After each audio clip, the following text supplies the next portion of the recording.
Insya Allah di kesempatan sore ini kita akan bahas yang pertama, hukum seputar cadar. Yang kedua, batasan aurat-aurat wanita. Kita mulai yang pertama yang berkaitan dengan cadar. Para umat yang dirahmati Allah Tabaraka wa Ta'ala, di antara nikmat yang harus kita syukuri adalah agama kita, Islam, agama yang mengatur seluruh komponen kehidupan hambanya, pemeluknya, sehingga tidak ada yang luput dari pembahasan apapun di dunia ini yang Islam tidak mengaturnya, dari tatanan yang kecil apalagi yang besar, semua diatur. Karena Islam datang sebagai solusi dari problematika kehidupan.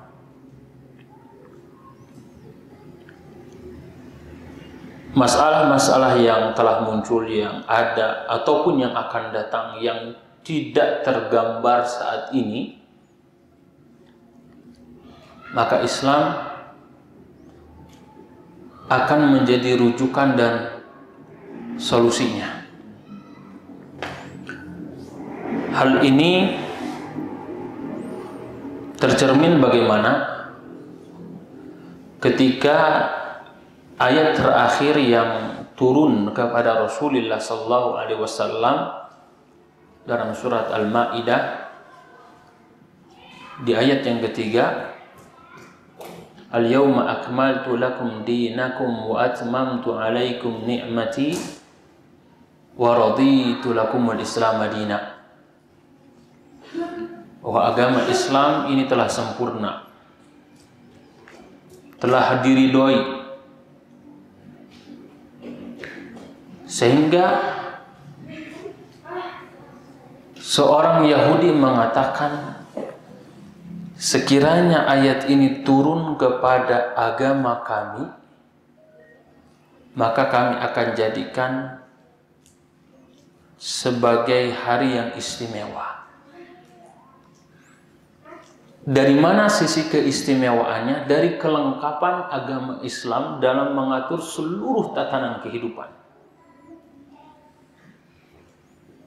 Mulai dari pribadi, keluarga, lingkungan, bahkan skala besar negara sekalipun, ketika Islam sebagai rujukannya, maka keselamatan, ketenangan, ketentraman itu akan ada. Di antara Islam membawa nilai-nilai kebaikan adalah bagaimana seluruh budaya kehidupan negara-negara adidaya,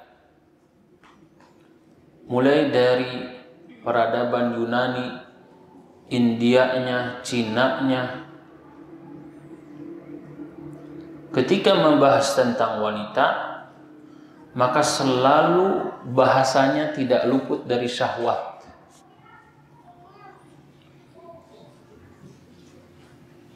Wanita diibaratkan seperti barang yang bisa diperjualbelikan kapan saja.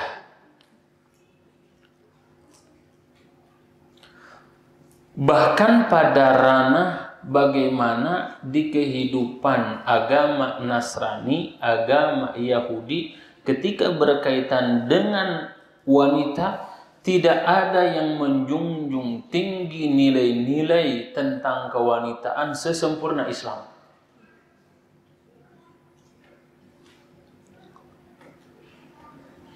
Karena itu berbahagia dan banggalah para wanita ketika Islam ini mendudukan wanita di tingkat yang sangat tinggi.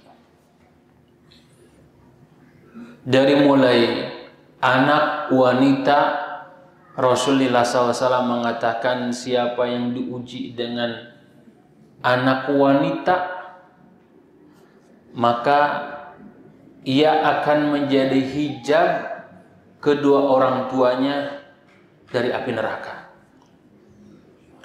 Ketika dia menjadi seorang istri, maka Allah berwasiat kepada setiap suami, wa ashiruhunna bil ma'ruf, agar suami ini bergaul dengan cara yang baik. Ketika dia diposisikan sebagai ibu, tidak ada wasiat setelah tauhid melebihi wasiat agar setiap anak menghargai, memuliakan dan berbakti kepada ibunya khususnya. Bahkan ia menjadi pintu di antara pintu-pintu terdekat untuk menggapai surganya Allah Tabaraka wa Ta'ala. Dari skala manapun sudah kita sadari akan kemuliaan itu, coba kita lihat bagaimana dari segi hukum-hukum yang berkaitan dengan wanita, salah satunya berkaitan dengan aurat. Aurat itu terbagi dua. Ada aurat hissiyah, ada aurat hissiyah, ada aurat ma'nawiyah. Aurat hissiyah yaitu aurat yang secara zahir yang berkaitan dengan fisik.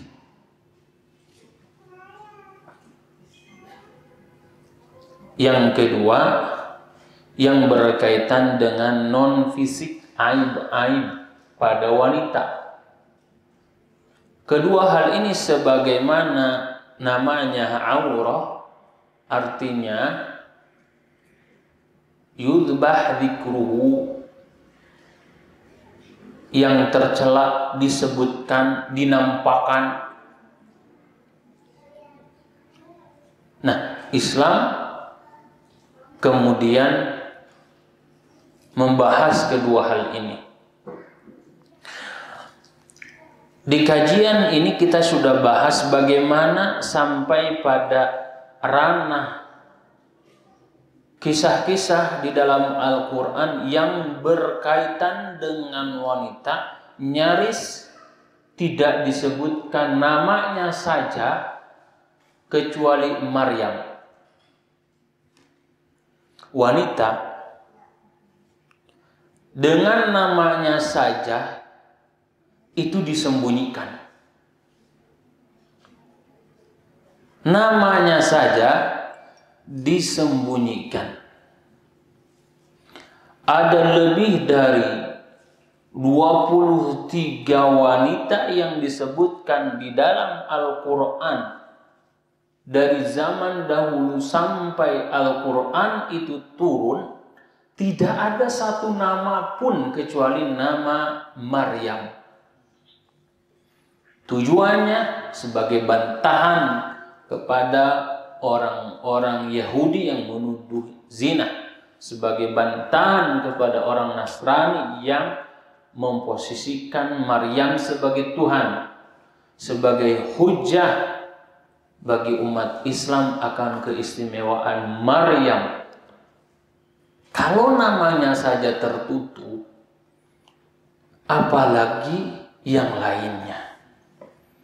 Ini kan masalahnya sudah bercadar, tapi ingin dilihat konsepnya, logikanya dari mana coba. Wanita itu dihijab supaya apa? Tertutup. Apalagi sampai level dicadar. Supaya apa? Makin tertutup. Lah ini pengen apa? Ya logikanya di mana?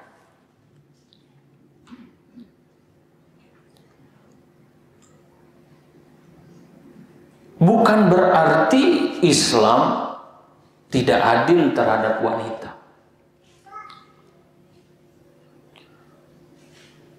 Contoh logika yang selalu dimunculkan terhadap orang-orang yang menjalankan nilai-nilai keislaman, orang liberal mengatakan kalau Islam itu adil, kenapa di bab waris saja setengah dari laki-laki? Padahal secara konsep, dengan besaran yang diterima oleh laki-laki, agar laki-laki itu tanggung jawab ke ibunya, tanggung jawab ke istrinya, tanggung jawab ke saudarinya, dengan nominal lebih besar itu. Nah, teman-teman yang dirahmati Allah Tabaraka wa Ta'ala, hukum bercadar, ulama sepakat berhijab menggunakan jilbab hukumnya wajib. Namun ulama berselisih pendapat terkait dengan hukum bercadar. Ada yang mengatakan wajib, ada yang mengatakan sunnah.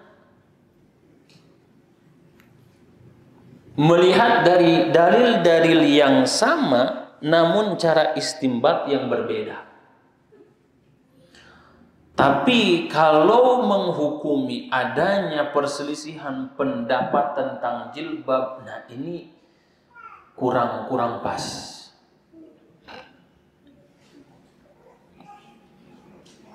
Jadi kalau jilbab itu diperselisihkan bahkan menjadi budaya wanita Arab, kurang pas. Kita lihat dari sisi lokasi.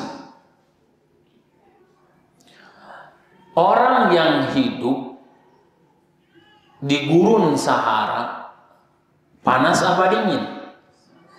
Panas. Kalau panas, rata-rata pakaiannya tertutup apa terbuka?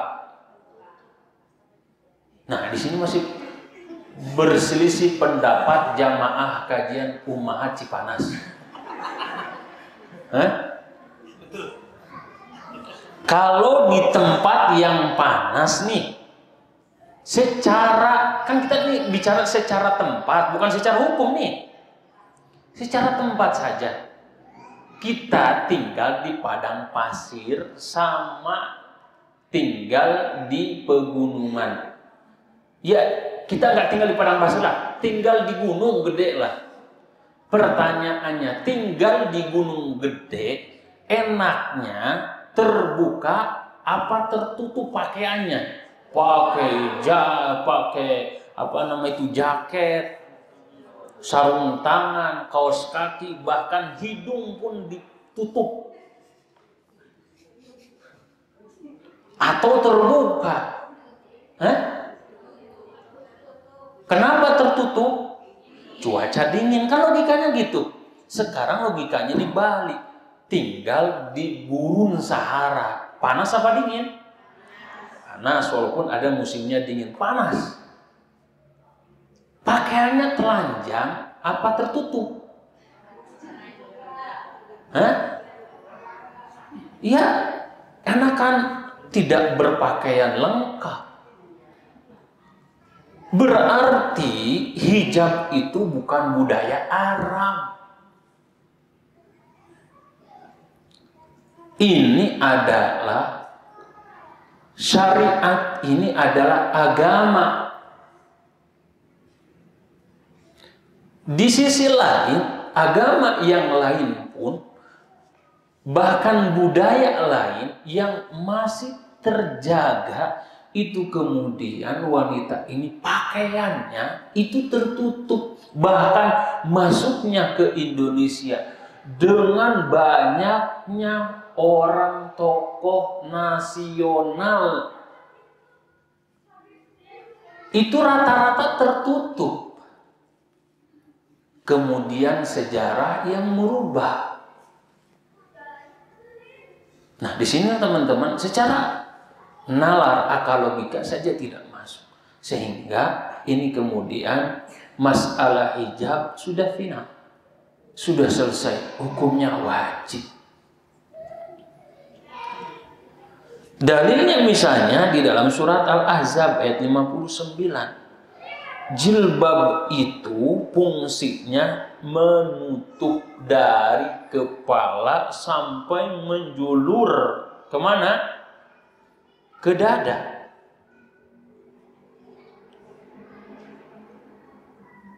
Bukan kemudian hanya ditutupi pada kepalanya saja. Ketika Allah mengatakan, ya ayyuhan nabiyyu qul li azwajika wa banatika wa nisa'il mu'minin yudnina 'alaihinna min jalabibihinna. Jadi agar mereka menjulurkan jilbabnya ke tubuh mereka. Jadi jilbab itu bukan seleher, habis di leher diikat-ikat, kayak mau digantung diri.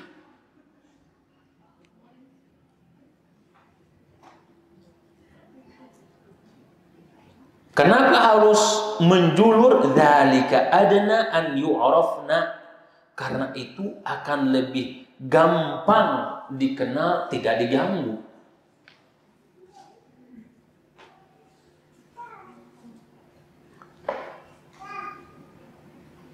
Yang kedua, masalah kaitannya dengan cadar dari segi dalil. Dalil yang pertama, misalnya dalam surat An-Nur ayat 31. Qul lil mu'minati yaghdudna min absarihinna wa yahfadna furujahunna. Katakan kepada para wanita yang beriman, hendaknya mereka menahan pandangan mereka dan memelihara kemaluan mereka. Garis bawahi pada kata wa yahfadna furujahunna, menjaga kemaluan mereka. Kata para ulama, hal ini mencangkup perintah melakukan sarana-sarana untuk memelihara kemaluan. Karena menutup wajah termasuk sarana untuk memelihara kemaluan, maka diperintahkan untuk apa? Menutupi wajah.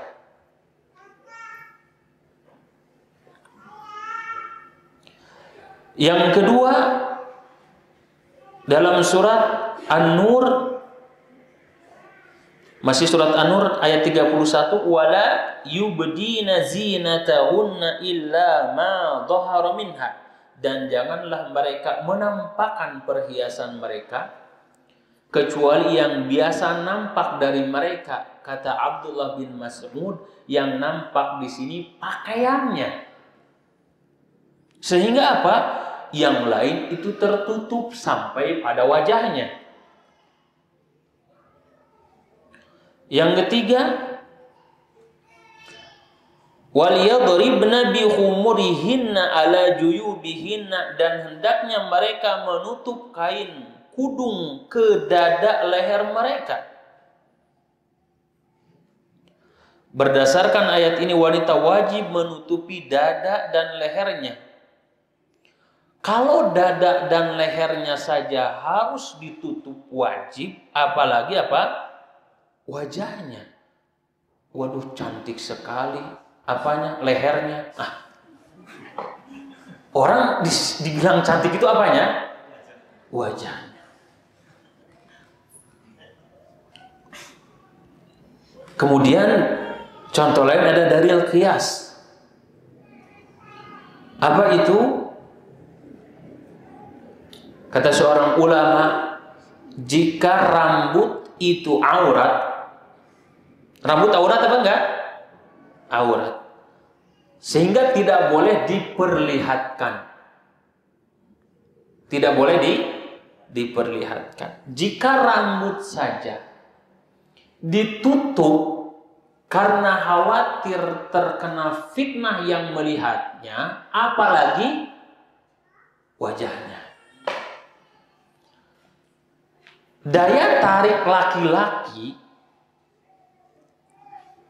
pada rambut apa wajah?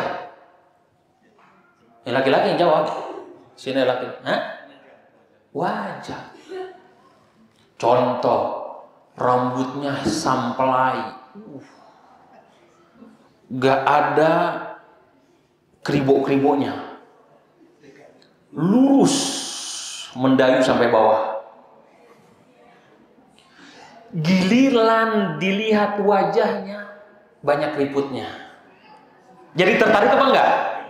Enggak. Jadi daya tarik laki-laki terhadap wajah melebihi terhadap, kalau rambut saja daya tariknya kurang daripada wajah, harus ditutup apalagi wajah.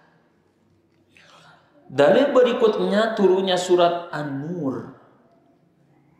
Ketika Aisyah tertinggal dalam satu perjalanan pasukan, maka Utsman bin Mu'attal mengatakan Aisyah berniqab,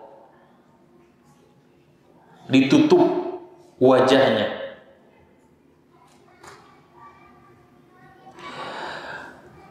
Baik, dari dalil di atas bahwa niqab adalah syariat Islam. Niqab itu adalah syariat Islam. Lagi-lagi ini bukan budaya. Sekarang masuk ke pembahasan berikutnya, hukum cadar menurut ulama madhab. Yang pertama, madhab Hanafi. Dalam kitab Matan Nurul Liddah, penulisnya dari madhab Hanafi mengatakan, wa jami'u badanil hurrah auratun illa wajiha wa kaffaiha batinihima wa zahiruma fil asa wa huwal mukhtar. Seluruh tubuh wanita adalah aurat kecuali wajah dan telapak tangan dalam, telapak tangan dalam serta telapak tangan luar. Ini pendapat yang lebih sahih dan merupakan pendapat madhab kami.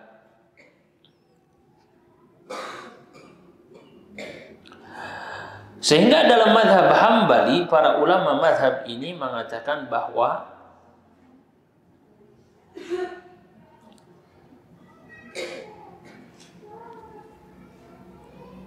cadar bagi madhab Hambali tidak dihukumi dengan wajib.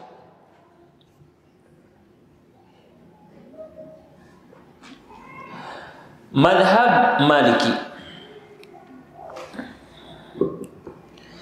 Madhab Maliki berpendapat tentang cadar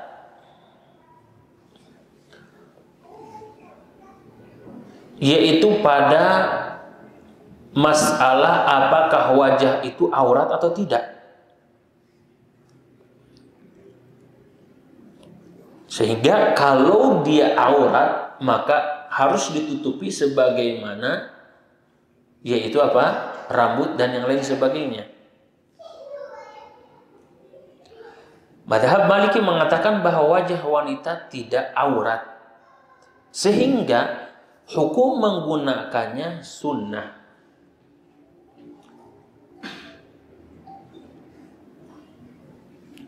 Ini salah satunya Az-Zarqani mengatakan wa auratul hurrah ma'a rajulin ajnabiyyin muslimin ghairul wajh wal kaffaini min jami'i jasadiha.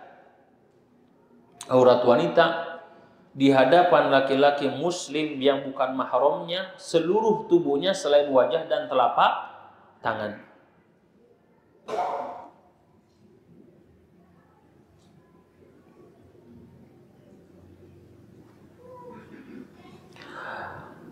Berikutnya mazhab Syafi'i.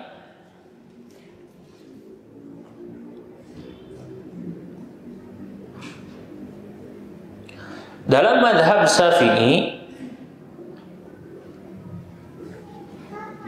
wanita di hadapan laki-laki ajnabi atau yang bukan mahram dihukumi wajib. Dihukumi apa? Wajib. Maka saya pernah menulis, tinggal di Google, di search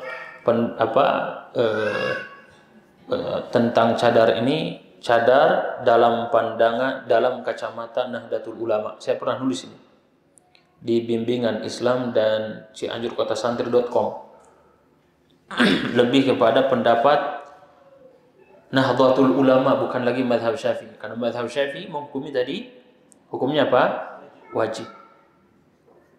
Imam Asy-Syafi'i mengatakan wa kullu imra'ati auratun illa kafaiha wa wajhuha wa dhahra qadamaiha auratun. Imam Syafi'i mengatakan setiap wanita adalah aurat kecuali telapak tangan dan wajah, demikian juga kedua telapak kakinya adalah aurat. Wahtalafa Syafi'iyyatu fi tanaqubil mar'ah, akan tetapi terkait dengan cadar mazhab Syafi'i berbeda pendapat. Ada yang mengatakan yujibun niqab 'alaiha, ada yang mengatakan hukumnya wajib, wa qila huwa sunnah. Ada yang mengatakan khilaful aula, yaitu khilaful aula, ya, menyelisih yang lebih afdal. Imam Nawawi sendiri mengatakan wal masyhur min madhhabina anna auratar rajuli ma baina surratihi wa rukbatihi. Aurat laki-laki itu antara pusar dan lutut. Wa auratul hurrati jami'u badaniha ila wajhi wal kaffaini. Adapun wanita selain wajah dan telapak tangan. Berikutnya mazhab Hambali. Sehingga mazhab Hanafi dan mazhab Maliki tidak ada perselisihan di antara mereka, itu sunnah. Dalam mazhab Syafi'i, ulama Syafi'iyah berbeda pendapat, ada yang mengatakan wajib, sunnah, dan khilaful aula.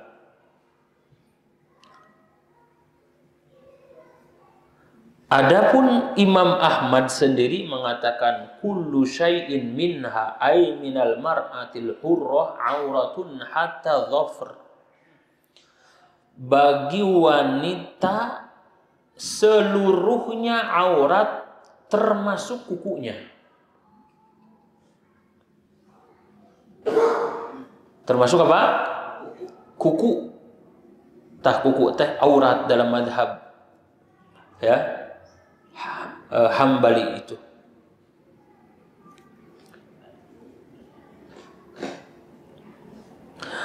Hal ini juga disebutkan wal qaulur rajih fi hadhihi al mas'alah wujub satril wajhi 'anil rijalil ajanib.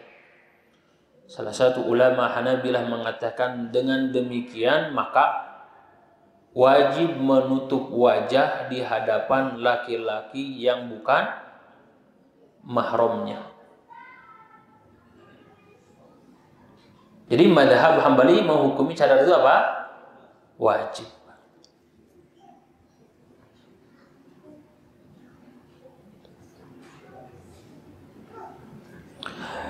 Kemudian Bagaimana sikap wanita terhadap cadar? Maka dalam masalah ini, ketika ia berpendapat bahwa cadar itu dihukumi dengan wajib, konsekuensinya meninggalkan di kondisi dan di hadapan ajnabi, maka dosa. Ya. Adapun yang menganggap sunnah, maka boleh dikenakan, boleh tidak. Tapi jangan sampai lepas hijab cadarnya di hadapan publik, apalagi live streaming.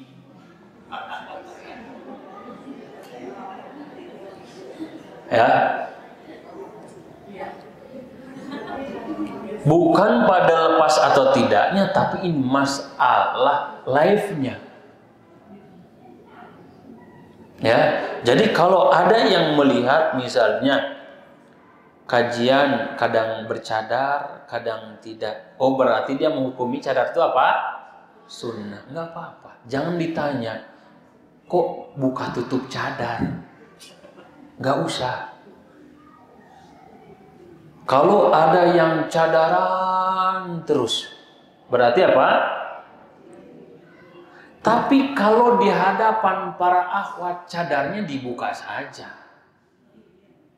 Hah? Apalagi pas minum tidak dibuka.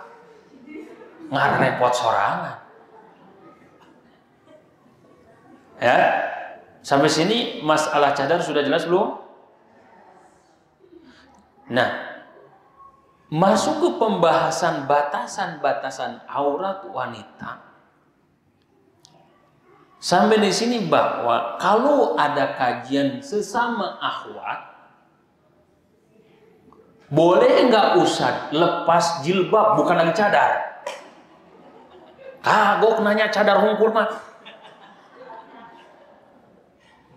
Jadi cadar dibuka saja supaya kelihatan yang namanya Cece, oh iya.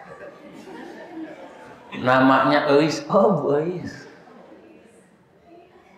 Namanya Papais, oh Papais.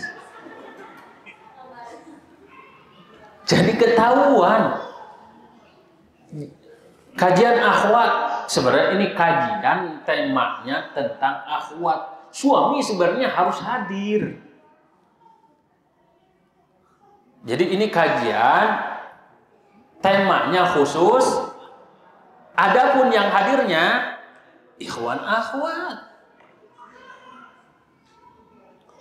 Ustaz, bagaimana kalau suami saya menghukumi cadar itu sunnah sedangkan saya wajib?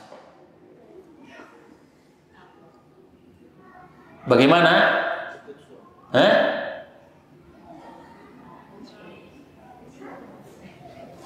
Tong para saya. Makanya harus dibawa siapa? Ngaji. Jadi kalau sudah ngaji, sudah berilmu, menyikapinya gampang. Tong pakekeh pakewe.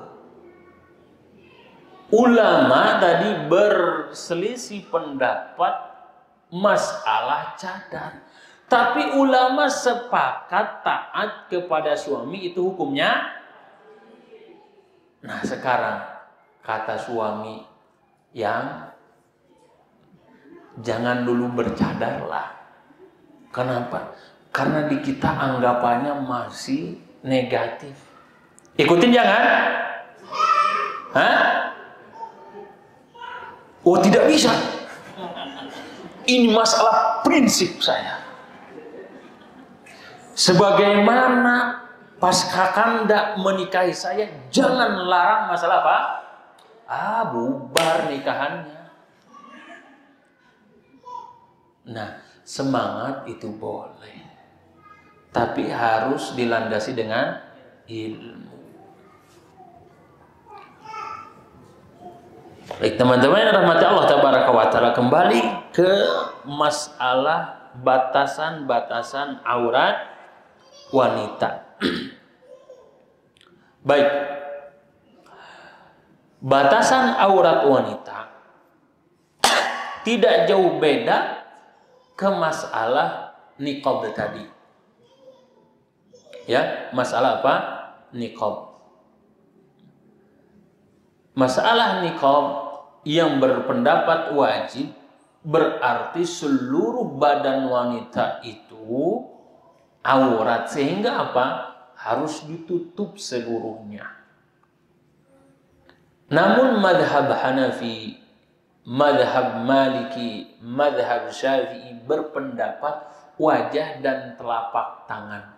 Maka saya kadang begitu ya, heran, wajahnya dicadar tapi kakinya nggak dicadar.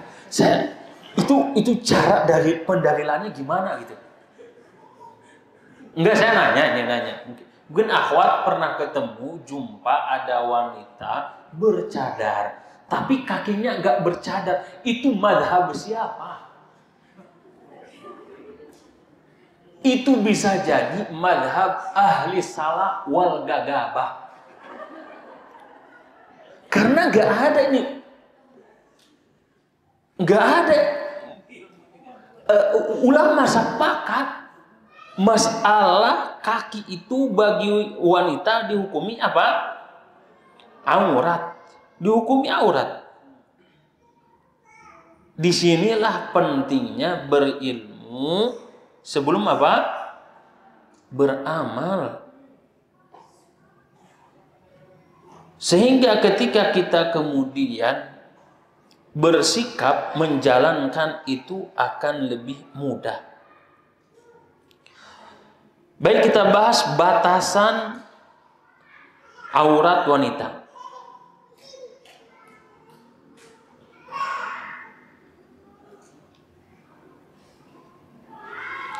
Batasan aurat wanita ini yang pertama, bahwa seluruh badan wanita itu aurat kecuali wajah dan telapak tangan.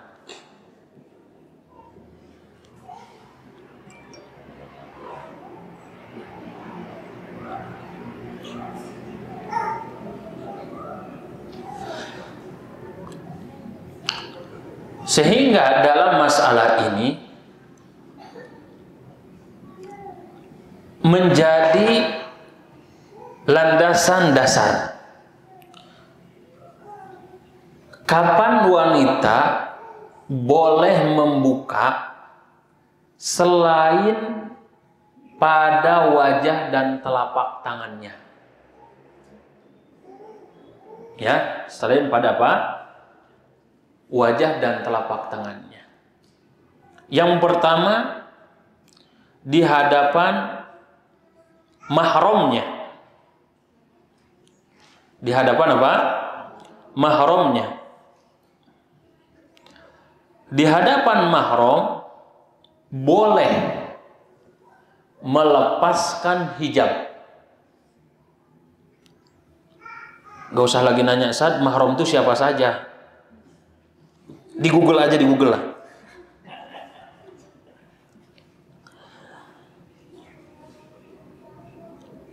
Mana saja yang boleh untuk diperlihatkan di hadapan mahramnya?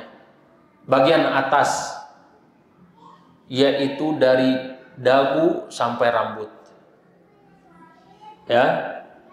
Dari lengan atas sampai lengan bawah, dari lutut sampai kaki, boleh. Maka itu diperbolehkan di hadapan siapa? Mahramnya.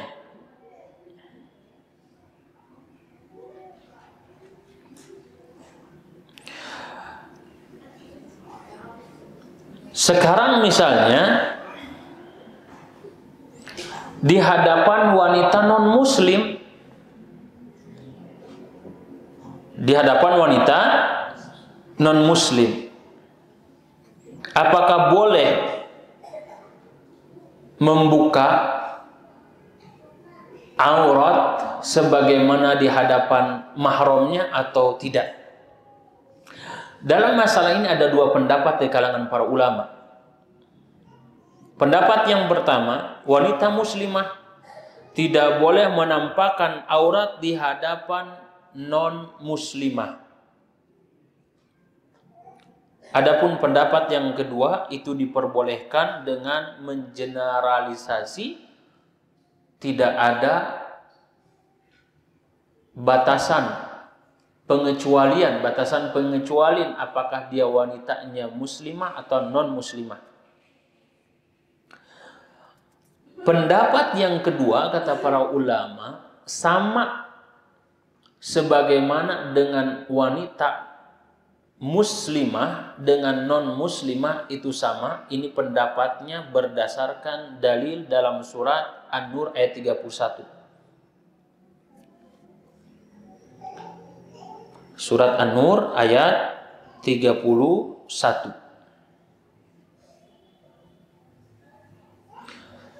Surat An-Nur ini sebagaimana Umar bin Khattab mengatakan dianjurkan untuk dibahas.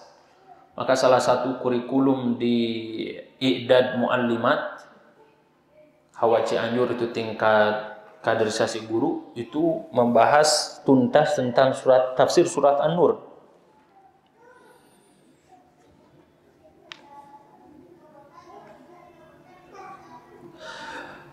Dalam ayat ini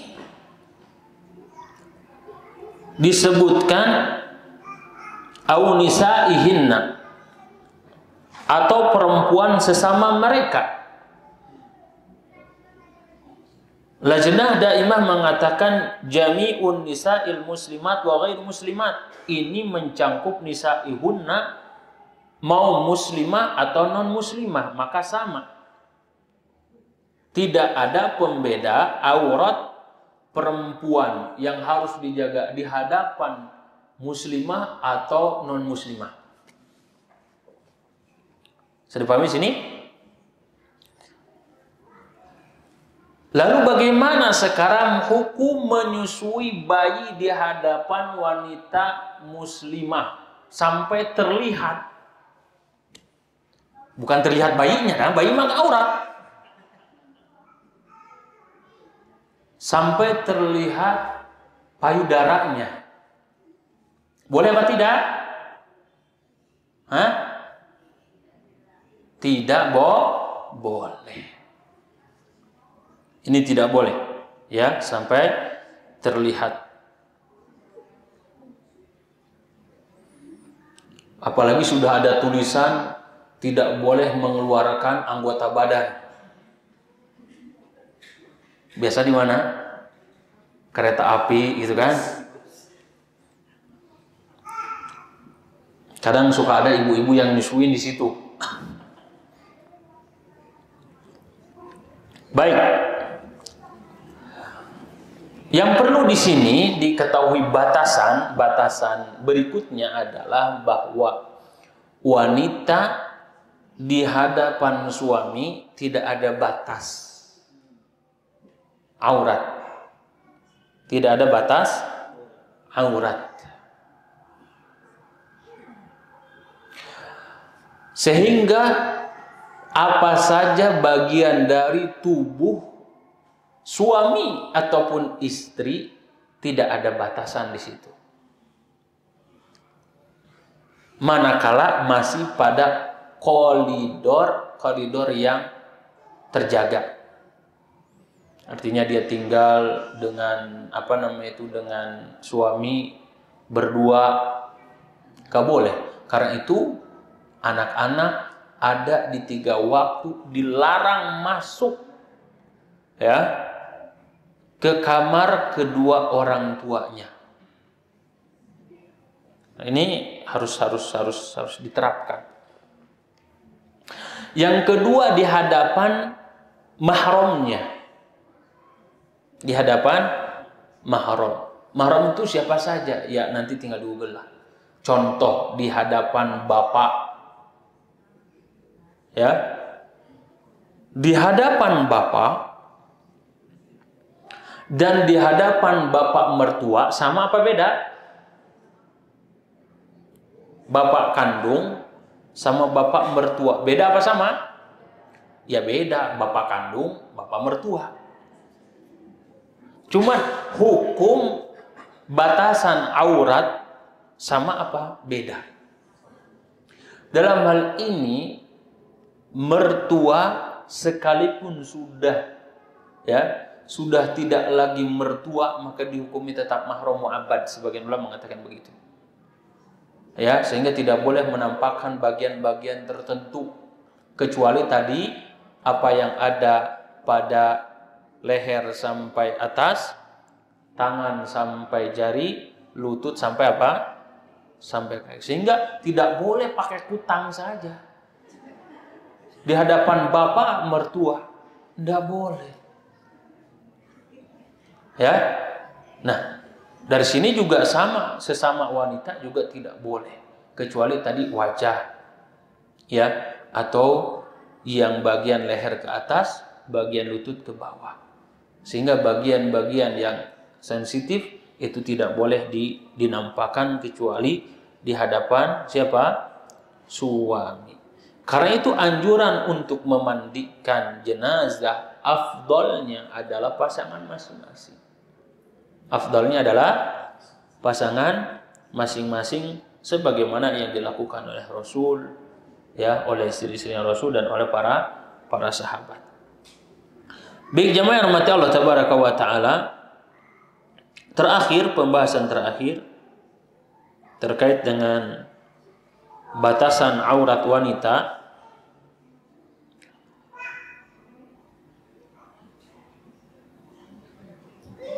yaitu yang berkaitan dengan anak, yang berkaitan dengan anak. Anak di sini ketika dia di masa rodho'ah,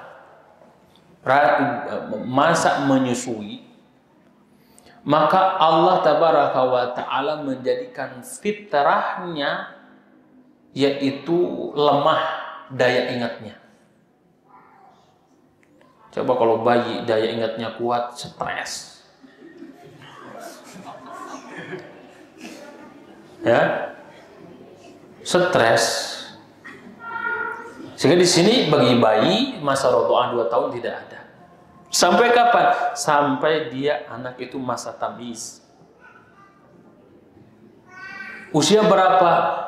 Yaitu 7 tahun ke bawah. Sudah punya anak 7 tahun ke atas, dijaga auratnya. Ya, dijaga auratnya. Sehingga edukasi yang diberikan kepada anak itu secara natural, secara fitrah. Nggak perlu dibahas masalah, ya, tentang seks usia dini. Nggak perlu, itu sudah fitrah. Sudah natural. Nah, kesimpulannya teman-teman yang rahmati Allah, bahwa para ulama sepakat jilbab hukumnya wajib. Para ulama berselisih pendapat tentang hukum cadar. Ya, hukum cadarnya secara syar'i dan hukum taklifinya. Taklifi itu yang menjalankannya. Ada yang berpegang dia menghukumi wajib, ada sunnah, ada mubah. Maka ini apa? Hendaknya kita saling menghargai. Yang ketiga terkait dengan batasan aurat wanita, ada pada suaminya, ada pada mahramnya, ada pada ajnabinya. Itu berbeda-beda. Dengan suami, maka tidak ada batasan aurat itu. Dengan mahram, ada pengecualian. Ya, dari leher ke atas, dari lengan sampai jari jemari, dari lutut sampai kaki di hadapan mahram, di hadapan wanita muslimah atau non muslim, maka itu apa? Auratnya sama. Tapi di hadapan ajnabi, maka yang boleh nampak itu hanya pada wajah dan apa? Telapak tangan. Adapun roromeheun atau kekeongan itu harus di apa? Harus ditutup. Karena itu sebagaimana jilbab banyak, kaos kaki juga harus banyak. Ya. Masalah mode, gaya pakaian dan lain sebagainya kembali kepada tujuan hijab itu apa. Adapun merek, ini jenis kainnya apa, tidak diatur. Yang penting apa tadi? Menutupi aurat. Wallahu ta'ala a'la wa a'lam walhamdulillahirabbil alamin. Sampai sini kalau ada yang perlu ditanyakan, didiskusikan, dipersilakan.